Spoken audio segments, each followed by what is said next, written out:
الحمد لله وحده والصلاة والسلام على من لا نبي بعده وعلى آله وصحابته البررة ودعا بدعوتهم إلى يوم القيامة أما بعد.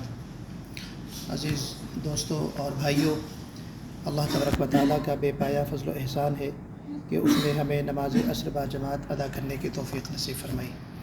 اللہ رب العزت سے دعا ہے کہ وہ ہماری اس نماز کو بھی اور دیگر تمام عبادتوں کو بھی محض اپنے فضل و کرم سے قبول فرمائے اور باقی مادہ جو زندگی ہے اس کو بھی اپنی مرضی کے مطابق گزارنے کی توفیق نصیب فرمائے. ام المؤمنین سیدہ عائشہ رضی اللہ تعالی عنہ فرماتی ہیں کہ نبی کریم صلی اللہ علیہ وسلم آپ کے یہاں حاضر ہوئے تو آپ کے پاس ایک خاتون بیٹھی تھی. آپ صلی اللہ علیہ وسلم نے پوچھا من ہذہ، یہ کون خاتون ہے؟ تو حضرت عائشہ نے فرمایا کہ یہ ایک ایسی خاتون ہیں جو رات کو سوتی نہیں ہیں، اور یہ کہا کہ یہ ایسی خاتون ہیں جو رات بھر جاگتی ہیں اور نماز پڑھتی ہیں. تو اللہ کے رسول صلی اللہ علیہ وسلم فرمایا کہ خاموش کرو، بس کرو، علیکم بما تطیقون، بس تم پر اتنا کام ہی واجب ہے جتنا آرام سے اچھے انداز سے کر سکو، بہتر انداز سے کر سکو. رات بھر جاگو گے تم بھی تھکو گے، جسم تھکے گا، وہ خشوع پیدا نہیں ہوگا. رات بھر جاگ کر نماز پڑھنا کوئی اللہ کو پسند نہیں ہے. علیکم بما تطیقون، تم جتنی آسانی سے قدرت رکھ سکتے ہو، جتنا آسانی سے خشوع و خضوع کے ساتھ عبادت کر سکتے ہو اتنا کرو. فواللہ لا یمل اللہ حتی تملوا، تم عمل کرتے کرتے تھک جاؤ گے، اللہ تعالیٰ اجر دیتے دیتے نہیں تھکتا. یہ نہیں کہ تم بہت زیادہ کام کرو گے، اپنے آپ کو تھکاؤ گے، مشقت میں ڈالو گے تو ہی اللہ تعالیٰ اجر دے گا. نہیں، اللہ تعالیٰ اجر تھوڑے تھوڑے کاموں پہ بہت دے دیتا ہے. اور پھر فرمایا اللہ کے رسول صلی اللہ علیہ وسلم نے کہ کان احب الدین الیہ الذی یدوم علیہ صاحبہ، کہ اللہ کے نزدیک بہترین دین یہ ہے کہ کام کرنے والا، عمل کرنے والا اس کو ہمیشہ کرے. مداومت، استمرار، یہ بہت اہم چیز ہے. عزیزان محترم، یہ جو ہمارا دین ہے یہ بڑا پیارا دین ہے، اس کو ہم نے مشکل بنا دیا ہے. یہ دین و یسر ہے، عسر نہیں ہے. اس میں آسانی ہے، مشکلات نہیں ہے، تنگی نہیں ہے. یہ دین جو ہے ایک ایسا دین ہے جو دین اعتدال ہے، دین متوازن ہے. اس میں اعتدال کے ساتھ، توازن کے ساتھ سارے کام کرنے کے لیے کہا گیا ہے، اور اس میں ہر ایک کا حق سکھایا گیا ہے. ہر چیز کا حق، جس کا حق ہے اس کو حق دینا ہے. نبی کریم صلی اللہ علیہ وسلم نے فرمایا کہ فَإِنَّ لِجَسَدِكَ عَلَيْكَ حق، کہ تمہارے جسم کا بھی تم پر حق ہے. وَلِأَهْلِكَ عَلَيْكَ حق، تمہارے گھر والوں کا تم پر حق ہے. وَلِزُورِكَ عَلَيْكَ حق، یعنی زوارِكَ، تمہارے جو آس پاس آنے والے مہمان لوگ ہیں، متعلقین ہیں، رشتہ دار، ان کے لیے بھی تو وقت ہے، ان کا حق بھی تو دو. ایک روایت میں آتا ہے حضرت ابو الدرداء رضی اللہ عنہ آئے، انہوں نے کہا حضرت عائشہ رضی اللہ عنہ کے پاس تشریف لایا کہ اللہ کے رسول تو بخشائے، وہ اللہ کے نبی ہیں، ان کے لیے تو جنت پکی ہے. ہم پوری رات روزہ رکھیں گے، ہم ہمیشہ روزے سے رہیں گے. تو اللہ کے رسول صلی اللہ علیہ وسلم نے اس موقع پہ فرمایا کہ تمہارے جسم کا تم پر حق ہے، تمہاری آنکھوں کا تم پر حق ہے، تمہاری بیوی اور بچوں کا تم پر حق ہے. ایسا مت کرو، اللہ تبارک و تعالیٰ کو یہ عمل پسند نہیں ہے. اور پھر فرمایا کہ احب الاعمال الی اللہ ادومها وان قل، کہ اللہ کو سب سے زیادہ محبوب عمل وہ ہے، سب سے پسندیدہ عمل اللہ کے نزدیک وہ ہے جو ہمیشہ کیا جائے، کنسسٹنسی سے کیا جائے، گرچہ تھوڑا ہو. ہم نے رمضان میں دیکھا پوری کی پوری رات قیام ہم نے کیا. بہت سارے ایسے لوگ ہیں پوری رات نہیں تو کم سے کم بیشتر حصہ ہم نے قیام میں کیا. لیکن اس کے بعد کیا ہوا؟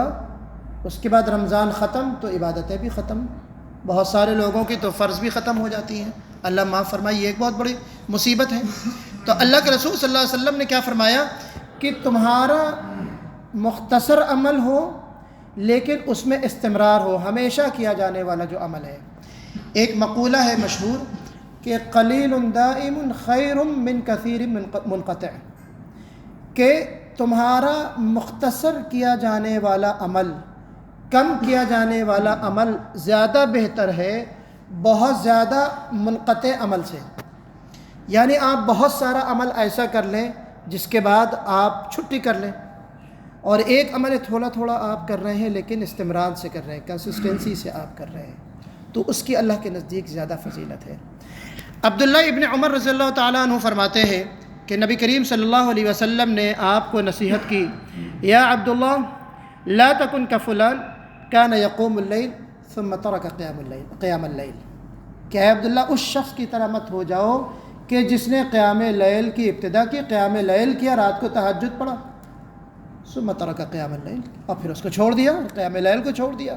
ایسا مت کرو، پڑھنا ہے تو روز پڑھو۔ اما عائشہ فرماتی ہیں رضی اللہ عنہا کہ اللہ کے رسول صلی اللہ علیہ وسلم کا معمول یہ کبھی نہیں رہا کہ پوری رات قیام کریں، پوری رات قیام آپ صلی اللہ علیہ وسلم نے کبھی نہیں کیا، کچھ حصہ، جیسے کہ اللہ تبارک و تعالیٰ نے ان کو حکم دیا تھا، یا ایھا المزمل قم اللیل الا قلیلا، رات میں قیام کرو مگر تھوڑا سا، پوری رات کا حکم نہیں ہے، اپنے نبی کو اللہ تعالیٰ حکم دے رہا ہے، الا قلیلا نصفہ او انقص منہ قلیلا او زد علیہ ورتل القرآن ترتیلا، کہ حکم کیا ہے؟ آدھی رات اسٹینڈرڈ وقت، آدھی رات قیام کرو، یا تو اس سے کم یا اس سے زیادہ، اور پھر قرآن کو ترتیل کے ساتھ ان نمازوں میں آپ پڑھیں۔ تو اللہ کے رسول صلی اللہ علیہ وسلم کا یہی طریقہ تھا، اور ہم کیا کرتے ہیں؟ پوری رات تہجد پڑھتے ہیں، پوری رات جاگتے ہیں، ذکر کرتے ہیں، اللہ کے سامنے گڑ گڑاتے ہیں، اور صبح یعنی عید، صبح سے مراد میری عید ہے، عید کا چاند نکل گیا تو ساری چیزیں ختم ہو جاتی ہیں۔ تو یہ جو عمل ہے اللہ تبارک و تعالیٰ کے ہاں جو محبوب عمل ہے، اس میں استمراریت ہونی چاہیے، اس میں مداومت ہونی چاہیے، وہ عمل اللہ تبارک و تعالیٰ کو بھی پسند ہے، اور یہی ہم کو دین بھی سکھاتا ہے، اور یہی دین کا تقاضا بھی ہے۔ بعض وقت اللہ کے رسول صلی اللہ علیہ وسلم کی قیام لیل تہجد چھوٹ جاتی تو اما عائشہ رضی اللہ عنہ فرماتی ہیں، یہ حدیث ہے کہ وکان رسول اللہ صلی اللہ علیہ وسلم اذا عمل عملا اثبتہ، جب کسی عمل کو شروع کرتے تو اس پہ ثابت قدم رہتے، استمرار ہوتا۔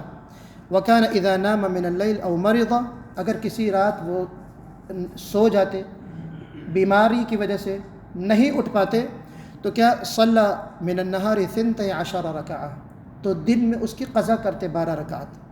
وما رأيت رسول اللہ صلی اللہ علیہ وسلم قال لیلۃ حتی الصباح، کہ صبح تک، رات سے صبح تک کبھی آپ صلی اللہ علیہ وسلم نے نماز نہیں پڑھی۔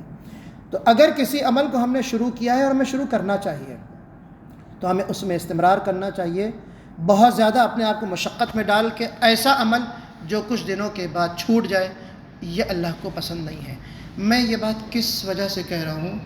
کل میں نے آپ کے سامنے یہ آپ کا جو ذی الحجہ شروع ہو رہا ہے، آج پہلی تاریخ ہے، یہ جو 10 دن ہیں ان کی اہمیت اور فضیلت کے حوالے سے میں نے آپ کے سامنے کچھ باتیں رکھی تھی، اور میں نے آپ کے سامنے یہ بات بھی کہی تھی کہ اللہ کے رسول صلی اللہ علیہ وسلم فرمایا کہ ان دنوں میں اعمال کی فضیلت یہ ہے کہ اللہ کے رسول نے فرمایا کہ جہاد جیسا عمل، جہاد پر انسان کیا کرتا ہے؟ اپنی جان، اپنا مال، سب کچھ قربان کر دیتا ہے۔ لا يستوي القاعدون من المؤمنين غير أولي الضرر والمجاهدون في سبيل الله فضل الله المجاهدين بأموالهم وأنفسهم على القاعدين درجة۔ اس آیت میں اللہ تبارک و تعالیٰ نے فرمایا کہ جو جہاد میں کسی وجہ سے، کسی عذر سے، شرعی عذر کی وجہ سے جو لوگ بیٹھے ہوئے ہوتے ہیں، اور وہ لوگ جو جہاد میں جاتے ہیں ان کا درجہ بہت بلند ہے۔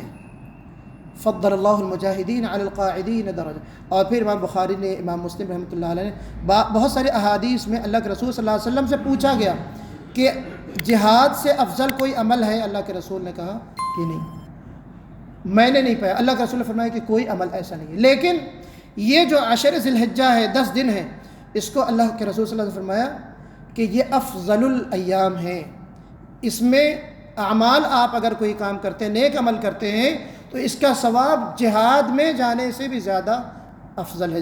تو ان دنوں کی اہمیت کو آپ سمجھیں، لیکن جو کوالٹی ہے اعمال کی وہ اسی وقت پیدا ہوگی کہ ان 10 دنوں کے اعمال کو آپ باقی دنوں میں بھی تھوڑا تھوڑا کرتے رہیں۔ اللہ کے رسول صلی اللہ علیہ وسلم نے پورے 10 روزہ رکھا، 10 تاریخ تو عید ہوتی ہے، 10 کی بات نہیں کر رہا، لیکن ان عشرے میں، اس عشرے میں 9 ذی الحجہ کا جو روزہ ہے جس کو ہم عرفہ کا کہتا ہے، یکفر السنۃ التی قبلہ والتی بعدہ، کہ اللہ کے رسول نے فرمایا کہ ایک دن کا روزہ اس کا ثواب کیا ہے کہ جیسے 1 سال کے پچھلے گناہ معاف کر دیے اللہ نے اور 1 سال کے اگلے گناہ معاف فرما دیے۔ اس کے علاوہ جو 8 دن بچتے ہیں اللہ کے رسول کثرت سے روزہ رکھا کرتے تھے، ہمیں بھی رکھنا چاہیے۔ ہم جوش میں آ کے 8 روزے رکھ لیں، بے شک رکھ لیں، کوئی حرج نہیں ہے، لیکن اس کے بعد پیر کا روزہ ہم کو ملتا ہے جو سنت ہے، جمعرات کا روزہ رکھنا چاہیے جو سنت ہے، ہر مہینے کے جو ایام بیض 13 14 15 تاریخ کے روزے، ان روزوں کو بھی ہم لوگ رکھ لیا کریں۔ ایسا نہ ہو کہ ہم محتاج ہوں خالی خاص دنوں کے، خاص ایام کی فضیلت ہے، ہم نے خوب محنت کر لی، عبادت کر لی، اور باقی دنوں میں ہم نے چھوڑ دیا۔ یہ عمل محبوب عمل نہیں ہے، اللہ کو یہ عمل پسندیدہ عمل نہیں ہے اللہ کے نزدیک۔ اللہ کے رسول صلی اللہ علیہ وسلم کی جو حدیث ہے، احب الاعمال الی اللہ ادومها وان قل، کہ رمضان میں آپ بے شک خوب عبادت کریں، ان ایام میں خوب عبادت کریں، اور باقی جو فضیلت کے ایام میں خوب عبادت کریں، لیکن باقی دنوں میں آپ اللہ کو بھول جائیں، آپ بالکل بھی تہجد کی توفیق آپ کو نصیب نہ ہو، بالکل بھی آپ روزے نہ رکھیں، تو یہ چیز جو ہے ناپسندیدہ ہے۔